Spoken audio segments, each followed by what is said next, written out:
everyone, welcome to the first Point B Strategies ever vlog. We are joined here today by me, myself. I'm Zane Slacum. I use pronouns she and hers, and I'm the Chief Operating Officer at Point B Strategies. And I will be very, very lightly facilitating this conversation between Julia and Danny. So do you all want to introduce yourselves? Why don't you start us off, Danny? Oh, okay. Hi, everybody. I'm Danny Alvarez. I use they, them pronouns. I am the Director of Justice, Equity, Diversity, and Inclusion at Point B Strategies and have been working with Point B Strategies for the last three years-ish. Awesome. Thanks. And what about you, Julia? Hey everybody, Julia here, pronouns she and hers. I am our CEO and founder. I've been with Point B Strategies since the very beginning, coming up on 9 years now. Wonderful. Thank you both. And I would love for you all to just share what we're here to talk about today. I can get us started, Danny. Cool. So it will come as no surprise to everybody to hear that the world is a little bit of a weird and wonky place right now. And as consultants that work almost exclusively in the social change space, we have the privilege and the honor and the humble challenge of hearing a lot from our clients and from the sector about how this wonky world is impacting the communities that our organizational partners serve to exist to serve, and also how they are being impacted as individuals and as organizations themselves. So as we've been thinking as a company through blog posts or ways for us to kind of be in community with and share some thought leadership with all of you, our partners, we thought that pivoting to a vlog today would be an interesting new way of kind of bringing you all into the conversations that we've been hearing, as well as the conversations that we've been having. So our hope today is that Danny and I can explore some big topics that are things that have come up a lot among you all, our clients. So thinking about some of the challenges that you all are facing as leaders, as well as organizations in the social change space. So that's what we're here to talk about today. Wonderful. Thanks, Julia. And why did you decide that this should be a conversation today rather than a specific or standard kind of written blog post? I can start us off again. Yeah. Cool. So we decided to go the conversation route because one of the things that has become glaringly obvious to us is that there's nothing obvious in the world right now, and that the nuances that we are experiencing in the sector can't really be captured by a single blog, can't really be captured by a single article, and that even within our own teams and within our own families, we are finding areas of divergence and disagreement that feel really important to kind of dig into in a more conversational space rather than in the written form. Yeah, great. I think, just to kind of echo what you said and add a little bit that these particular topics feel like things where there's no right or wrong really, and it's about figuring out what makes sense for particular people in particular situations at the moment based on the limited information that we all have. And so really having a chance to kind of talk through some of those variables and factors and how we're thinking through them, as opposed to being able to write some kind of prescriptive, this will work for everybody kind of article or blog post as we may have around other topics, that this just feels like a particularly nuanced area to be thinking through. And so we wanted to show some of the ways that we've been thinking and talking about them. Wonderful. Well, let's get into it. So we have clients navigating the very real challenge of removing DEI language from their website, from their programs, from just everything that is outward facing about them, or losing funding. So I'm curious to hear from you both, and I will then go off camera to see so that it can be a conversation between the two of you. How do you just support our clients in answering that question, in navigating that very real challenge? Well, I can say a little bit. I think when I have been in conversations with clients, and also for context for folks that don't know me, I also work in the higher education space. And so at the university that I've been working at for the last handful of years, there's been similar conversations obviously coming up around language shifts and titles and positions and what we're allowed to be teaching, and student activism and how we're responding to those things at different program level decisions. And so in that space, the conversations feel a little bit different, but then similarly with our clients, we're hearing a lot of overlap around just this kind of this place that we're in of do we change the way that we're doing things so that we can keep doing the work that we're doing, or is it actually part of the work that we're doing is about us calling it and being explicit about our values and our work and what we're doing, and really grappling with that tension of like, do we just remove all of those things and keep doing what we're doing, or does that actually take away some of the value of what we're doing or water it down too much, so that it doesn't feel like we're still committed to the same work. And the way that I've been engaging in those conversations is really, as I said a little bit before, framing it as there not being a right or wrong, that there's no one way that this needs to go, that there's no obvious answer.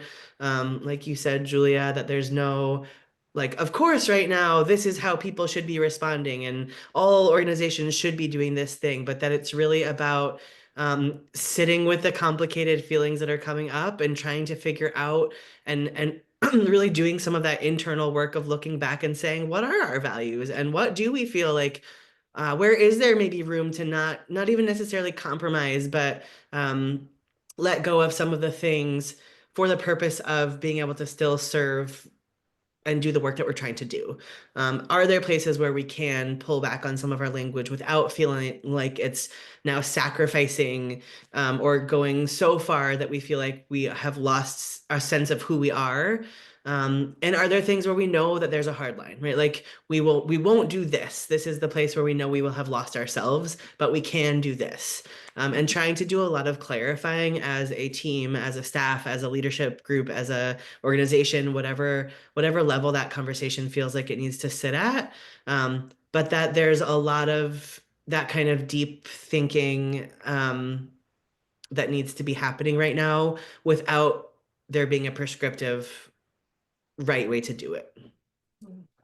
Yeah, Danny, I really appreciate that framing. And I think that to me, what really stands out in that is something that is hard for me to do as a leader, and that I have heard is hard for a lot of our organizational partners to do too, is to kind of allow yourself to live in that gray area and that gray space, that there is no right answer. And what is right for you today might change tomorrow or the next day or a month down the line. And so I think one piece of that too is for organizations to have some grace with themselves, and to allow that space for things to be a little bit nebulous. And I also really appreciate your kind of framing of thinking through also, like, what are those hard boundaries, or what are those bumpers that you know you can't get inside or outside of. I think we encourage ourselves and our community partners to really think about what do you have to lose, or what is at risk, depending on how you respond to any given situation. So, for example, if you as an organization are being asked or told to remove certain language from your website or to pivot certain programs, we would encourage you to think about what's at risk. So maybe what's at risk is funding.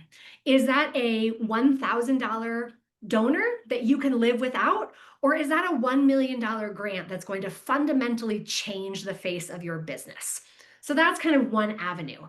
Another thing that might be at risk is how the community perceives you. For a lot of our partners, that's actually a greater risk than losing funding.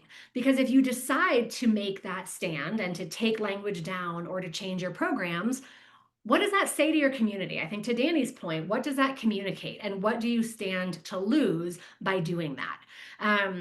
So it's kind of this constant need to be doing this risk assessment and this risk analysis. And I think, Danny, the other piece that I would love to hear your reflections and thoughts on too, as our director of JEDI, is a lot of this conversation is also very wrapped up in identity, and whether that's the identity of the organization or the identity of the leader. Some organizations and some leaders don't have the privilege of hiding their DEI-ness, right? If you have something in the name of your organization that outs you as working with the LGBTQ plus community, with refugees, with communities of color, with low-income communities, that's a harder thing to shield or cover up than if you don't have that in your name. If you as a leader are somebody whose identity is harder to disguise, you can't do anything about that. And so what's kind of, from your perspective, Danny, like what's the role of privilege and identity, and how should we be thinking about this collectively? Yeah. Yeah. I'm glad you brought that up because that feels connected also to the conversation you were bringing up around risk, which I think risk really feels like one of the kind of fundamental pieces of this conversation, to me in terms of how I've been thinking through it. And in two places. One, before I get into your specific question there, that just another place for organizations to be thinking through is that risk.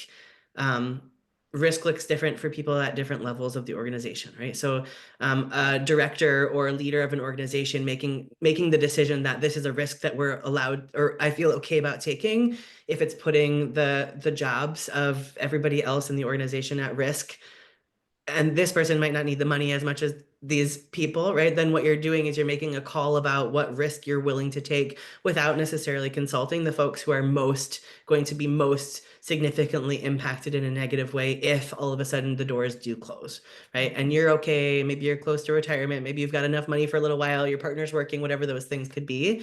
But really thinking about it as like, that you're putting other people in position of taking a risk that maybe they're not consenting to or they're not okay with. And how are you going to navigate those conversations internally, right? Because if you're not navigating those conversations with everybody who is involved in the risks that are being made, that's not going to feel great. Probably not going to feel great, right? And so I think that's, yeah, go ahead if you had If something. I can just add into that too, I mean, I think that's so on point, and it even extends outside of the organization, right? Because if you are an organizational leader who is making a decision to take a risk that jeopardizes the health of your organization, that not only impacts your staff, but also the communities that you exist to serve. So you as an individual are then making a decision to kind of stand firm on one set of values while totally jeopardizing another set of values, which is community care and being available to and available for the community that you exist to serve. So again, I mean, I think, and we talk about this a lot too, that it's this place of values really butting heads, right? So I love our organizational values and I would stand behind them firmly, as I think most leaders would. And if our organizational values jeopardize our ability to continue to exist, what do I value more, our words and values, or the value that we bring by continuing to be able to do our work, which is such an impossible question to wrestle with. Yep. Yep. Yeah, I think one more piece on that before pivoting to your question around identity, because I do want to talk about that, is that ultimately I feel like there's also this bigger conversation, right? That is, how are we as individual organizations thinking beyond just ourselves and thinking about the kind of collective impact that is happening right now? One of the things that came up at the university that I'm housed at right now is this idea of like, oh, great, well, our program's still okay, so like we're good, and everybody being like, what do you mean we're good? Just because our doors are still open, we just like half of our colleagues just got fired, or these other 3 programs have been demolished, or these 3 things just shut down. Like that doesn't mean we're okay. That's impacting us also because we are a collective, we are all people who are being impacted by these same policies and these same systems. So even if I still have a job, if my 3 friends don't for no reason, right? For some silly reason because we didn't get caught yet, right? Is that actually okay with me? Or does that actually mean I need to also be committed to this kind of collective pushback of what's happening right now and saying, yeah, even though we're okay right now because we can change our name, right? How are we still showing up for the folks who are making different decisions than us? If you're choosing to not change your name or your title or shift your work at all, how are we still showing up for you so that we can push back together on this thing that we know actually isn't fair or equitable or in the kind of name of liberation or social justice, right? So I think there's also this, yes, we need to be focusing on ourselves and our own individual organizations and the work that we're doing in our communities. And even if we're okay, like how are we how are we doing this kind of collective work and thinking about the impact on everybody else? Yeah. So yeah, to shift a little bit to the thing that you brought up, I think that's a thing that, like you said, we've been talking and thinking a lot about. And yeah, I think it's really important to think about that idea of the kind of privilege of who has the ability to make those changes, right? When we're thinking about do we drop DEI from the title of this position? If it's a primarily white organization that doesn't do primarily DEI work, but has a couple DEI positions, and your ability to change those titles and keep doing the work you're doing, great. If it's a primarily POC or other marginalized group running work specifically with that community and all of your work is oriented around a particular group or community, a little bit trickier, right? And so really thinking about that as a huge piece of this kind of risk assessment is who actually has access to these kinds of changes. And again, in thinking about this as a collective problem, right? If all of the organizations that are primarily serving folks of color, immigrants, low income folks, queer and trans folks, right, are the ones that are having least ability to change their outward expression of the work they're doing, and the folks who are having more access to those shifts are other, right? Then what does that say also about who's going to be able to continue doing this work? And how are we working together to make sure that that's not happening in that way? Well, it's a little bit different, but just to share a specific example of how this plays out in other spaces. I was having a conversation with a friend around gender and transness and pronouns, and thinking about what it's like to be talking about kids who are trans in social media platforms, and my friend saying, oh, I just feel so worried about this friend of ours who's talking about their trans kiddo on Facebook, and isn't that like too risky to be doing right now, because shouldn't you be not saying that on social media, because what if people see that you're talking about having a trans kid and how that's gonna impact them as they're growing up? And I was like, they use they them pronouns. Like, people know they're trans. Like, I use they them pronouns. People know that I'm trans when they meet me. And so I don't have the luxury of not doing that, right? When I walk into a space, being perceived one way is one thing, but if I'm using my pronouns or have them on my name tag, then I no longer have the ability, right, to all of a sudden just decide to not be trans in that moment. And so really thinking about this idea of like, yes, it's about safety and it's about protection. And some people have access to that by being able to take a certain thing off of their title, right? You can choose to put on your name tag, your name and your pronouns and your title and not put DEI consultant, right? But I can't choose to put my name and my pronouns and not be seen as trans in that moment. And so again, that kind of thinking about that both as who has the ability to kind of, I don't know, not be seen as visibly doing this work or living this work, right? And also that we need people to be doing both of those things, right? So going back to the idea of like, there's no one way, right or wrong way to do it. We need folks who are saying, yes, I'm going to continue doing this work for this community, and folks who are going to say, I'm still doing that work. I'm just calling it something else. And both of those decisions are going to be happening. And so I think ultimately, to me, Julia, there's also this part of it that's like, yes, being what you said around grace and grace around our own how we're navigating these moments and knowing that it's hard and that we're all trying to figure this hard thing out, and that other people are also doing that. And so how are we also being checking in about our own judgments about how other people are choosing to show up in this moment, right? So not saying, oh my gosh, I can't believe you took that out of your name or your title, you must be a whatever, how could you do that, you're giving up on whatever, but really kind of honoring that people are making really hard decisions based on really hard options.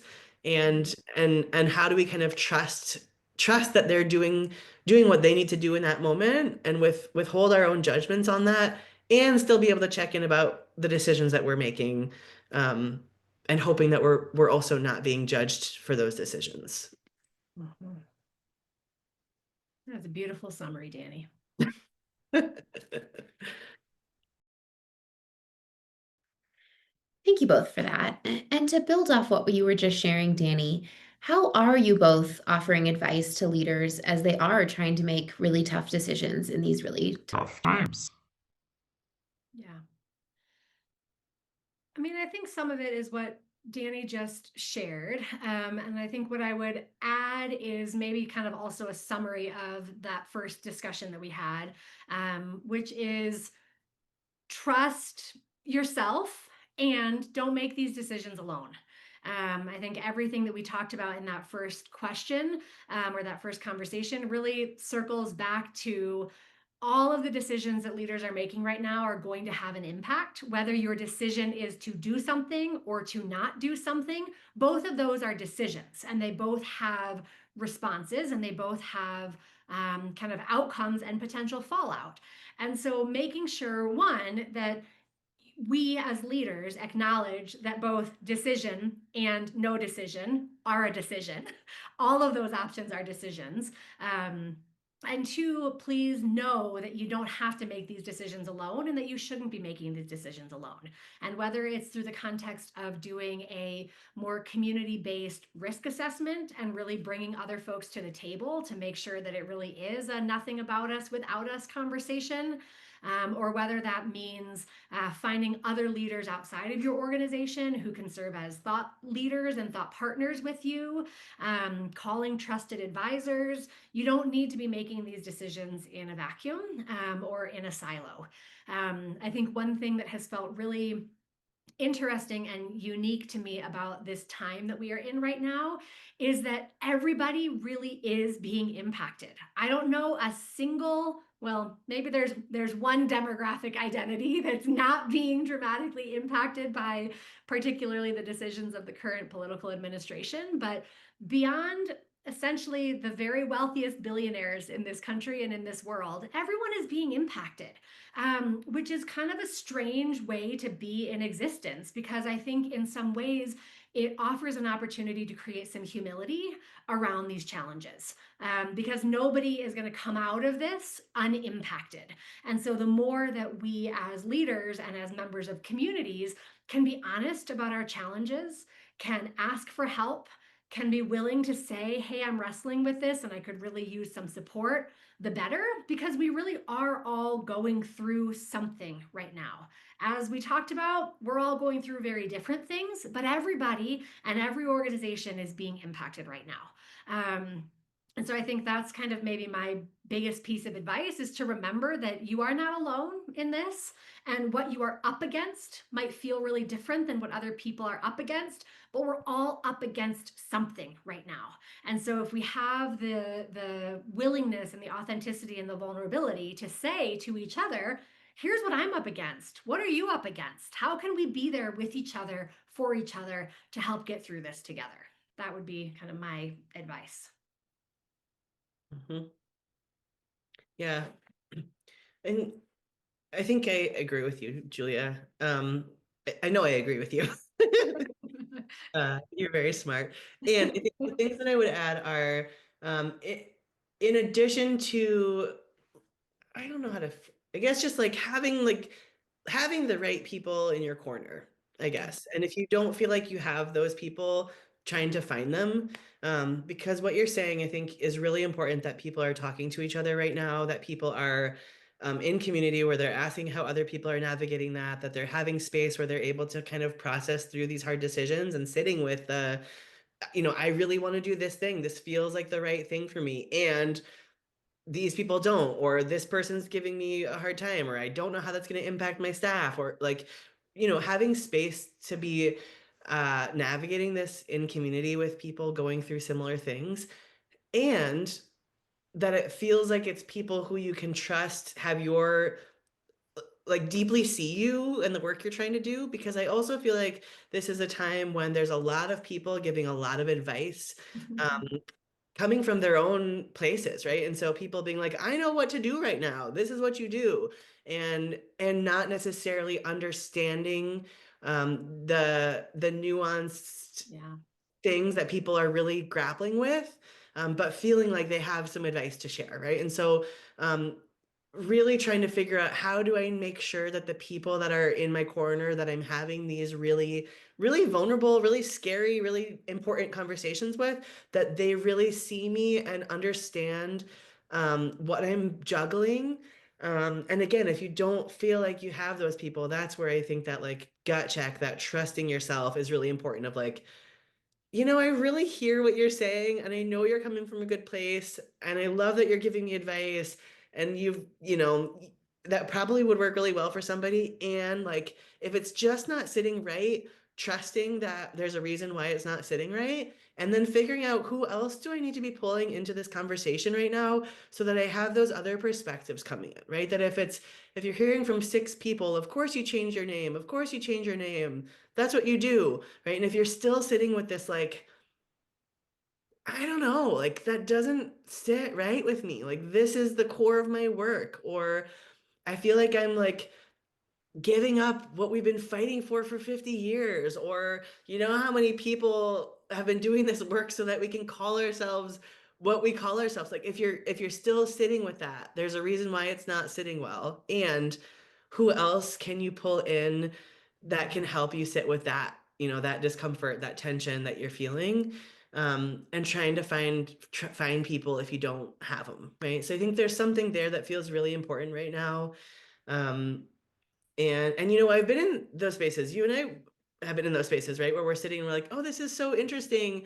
And like, how weird to hear these people that I thought I would have aligned more with for identity reasons or whatever, right? Like, I would have thought we'd be more aligned around how we're thinking about this, and we're just not. And so what does that mean? Or how are they saying that in such an uncomplicated way, right? Don't they get that it's more complicated? And so really, yeah, I think just like continuing to push folks to find people to be in conversation with, and trusting themselves around what's yeah, like how it's sitting.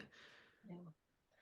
Yeah, I love that addition, Danny. And so I think what I'm hearing us both say is to kind of be open to being in a space of, I'll call it like cautious vulnerability, right? Like it doesn't have to be like heart ripped wide open, but like a willingness to be vulnerable, um, while also carrying at the same level a curiosity. And that's, I think, a curiosity with our own selves of, why is this sitting this way with me? And also a curiosity with each other. And whether it's because you've come asking for advice or you've come to give advice, rather than just jumping right in with, I know the solution for you, Danny, and what you should do is, I mean, there's a time and a place for that. I'm Danny's older sister, so I know that there's a time and a place for that. But in this time, having that curiosity of, Danny, tell me more of your context. Tell me more about what you're wrestling with. Here's how I'm approaching the situation. Do you think that would work for you? And being more in that space of curiosity alongside that vulnerability, rather than always being in a place of advising, might kind of shift some of that narrative. Mm-hmm. Yeah. Yeah. I think that feels right to me. Yeah. And there's one other thing that was coming up for me, just around, um, like, I feel like now, not now more than ever, because like always, it's good to be grounded. But really, I feel like now is a time to do some like deep grounding, and really, like we talked about before, right? That clarity around vision and purpose, and like deeper purpose, and what's the impact that we're trying to achieve, and how are we going to be able to do that, right? What if our goal is this, and we've been doing it this way, do we have to do it that way? Or is there actually other ways we can still meet that goal, right? If what we're trying to do is this and we can no longer do it the way we've been doing it, let's be creative, right? And so this like deep grounding around purpose, and coupled with this like, I feel like now is a time for creativity and visioning and being really generative and expansive in how we're thinking about the work that we're doing. Um, and so, yeah, we've been doing this work in a really particular way for a long time. And do we need to do it that way?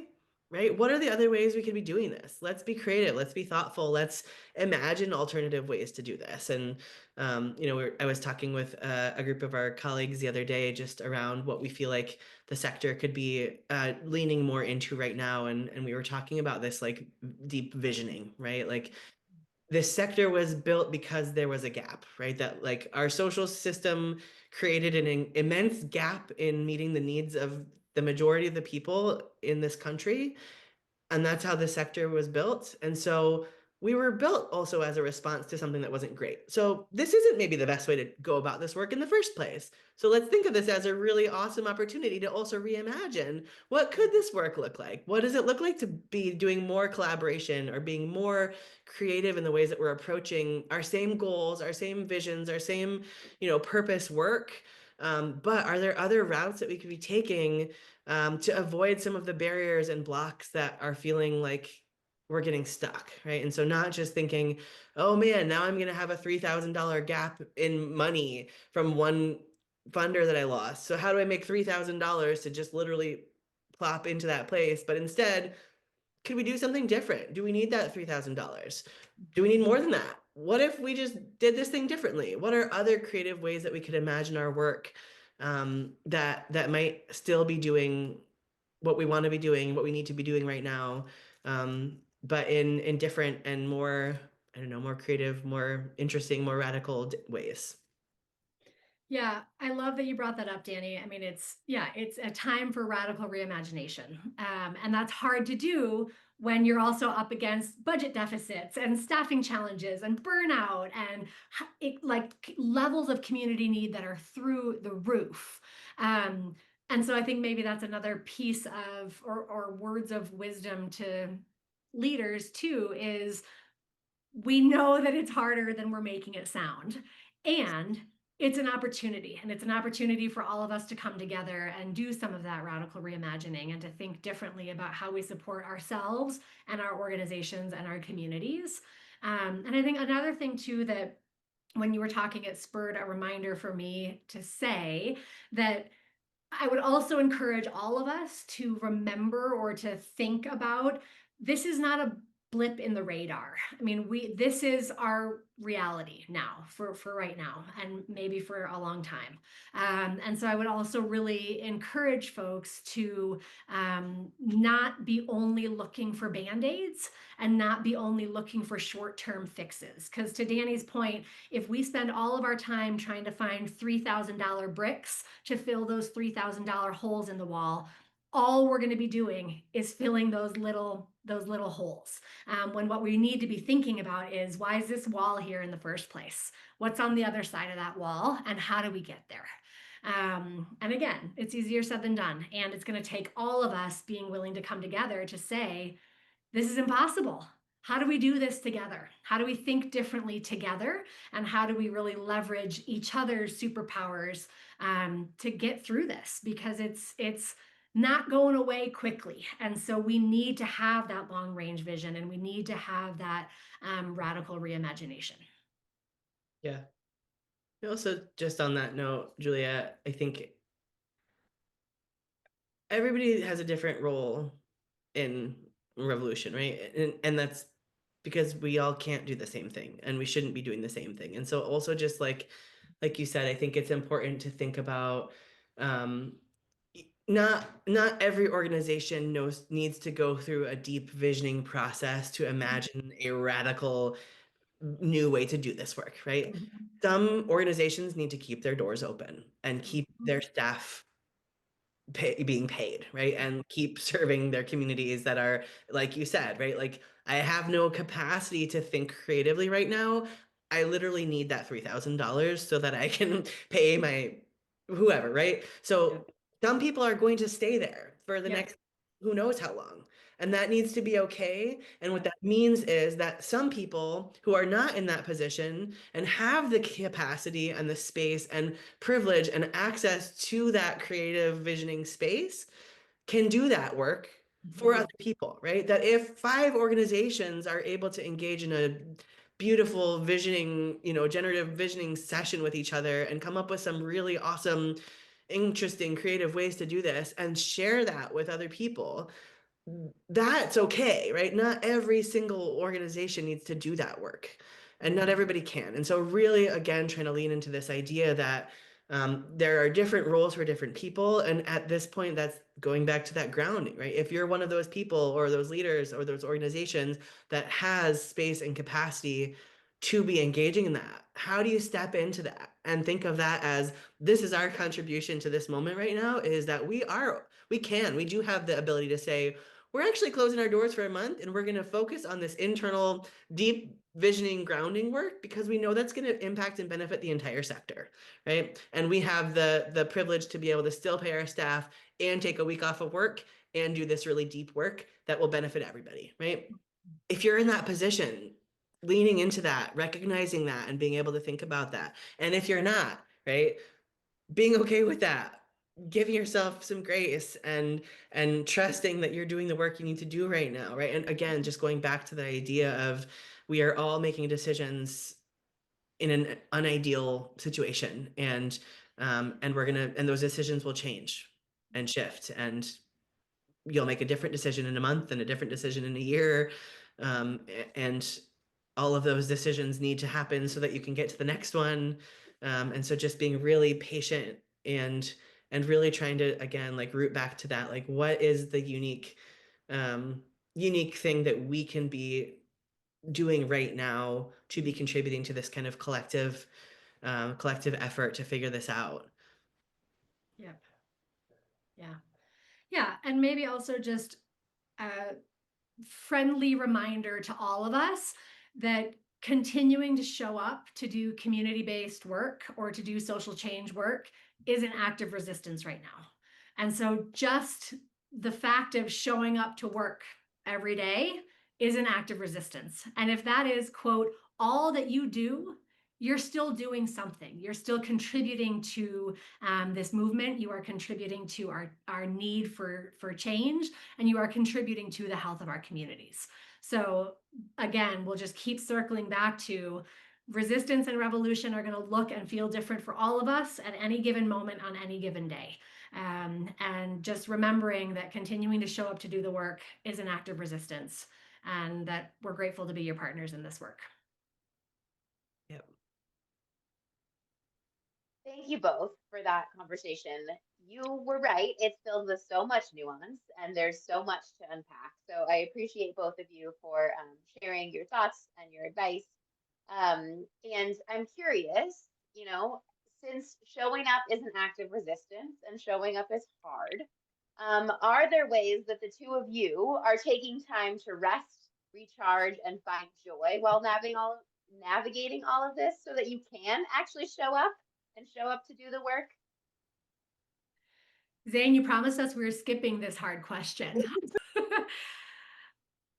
I think rest and rejuvenation and restoration and all of those R words that Zane just shared are hard for me on a good day. And so when we are in the type of world that we are in, it becomes exponentially more difficult for me to remember that I need to take care of myself in order to keep showing up and taking care of our communities. It is something that I think about a lot, even if it's not something I do a lot of. And I guess I will say for me, things that bring me joy recently, I've had the privilege of seeing my family. I was just back in Michigan and got to see Danny and their beautiful kiddos and my parents. And that was on the heels for me of an almost 2-week trip to Kenya with our dad, which was a once in a lifetime opportunity for me to go on an adventure like that with our dad, while also being there to support a longtime client of ours that does refugee resettlement work all across the world. So finding those opportunities to blend restoration with the good work continues to be kind of my fake approach to my own self-care, but they are helpful things that fill my cup. Spending time with my community, spending time walking around in my neighborhood and enjoying that spring is springing in Denver. And every day that I go for a walk, there's a new flower or a new tree, and just trying to ground in and be grateful in the fact that the cycles of nature continue, and that's inspiring, right? The world keeps on turning and things keep on changing, and we won't be in this forever.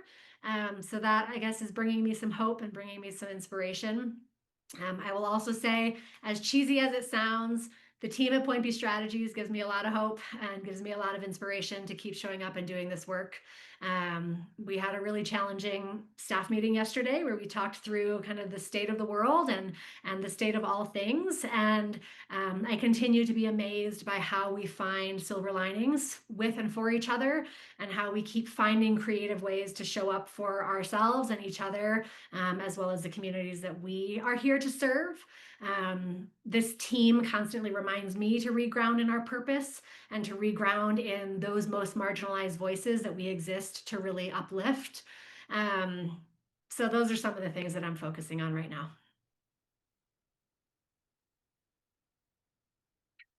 It's a good list.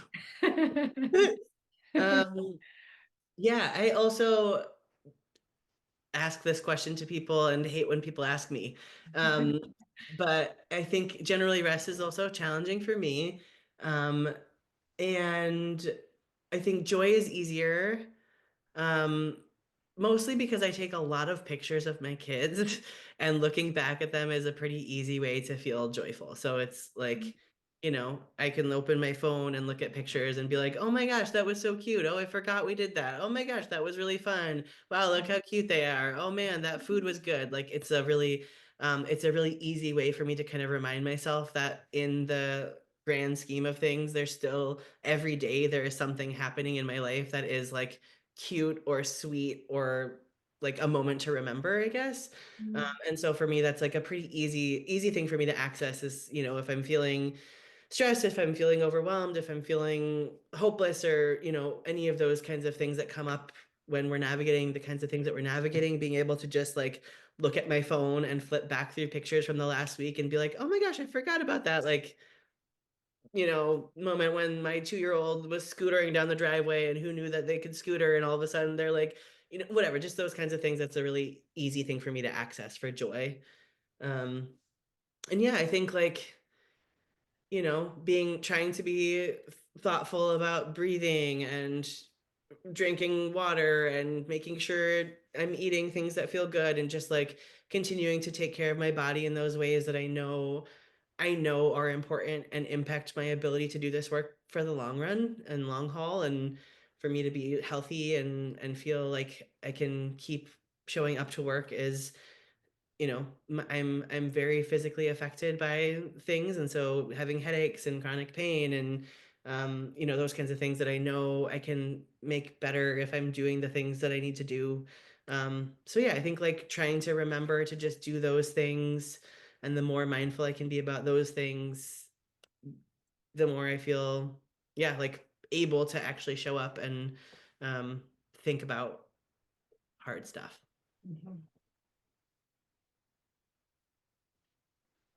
Well, thank you both for answering that very hard question. I know the last one was the hardest for the two of you to answer, so appreciate you doing so. And thank you to everyone for tuning in to our first vlog. Who knows how it will be received, but thank you all for showing up. And thank you to Danny and Julia for sharing your beautiful brains, as well as being really open and honest and transparent about these pieces of information. So I really appreciate you both, and I appreciate all of you who tuned in and gave us a watch. So thank you all. Goodbye. Thanks, everybody. Bye. Bye.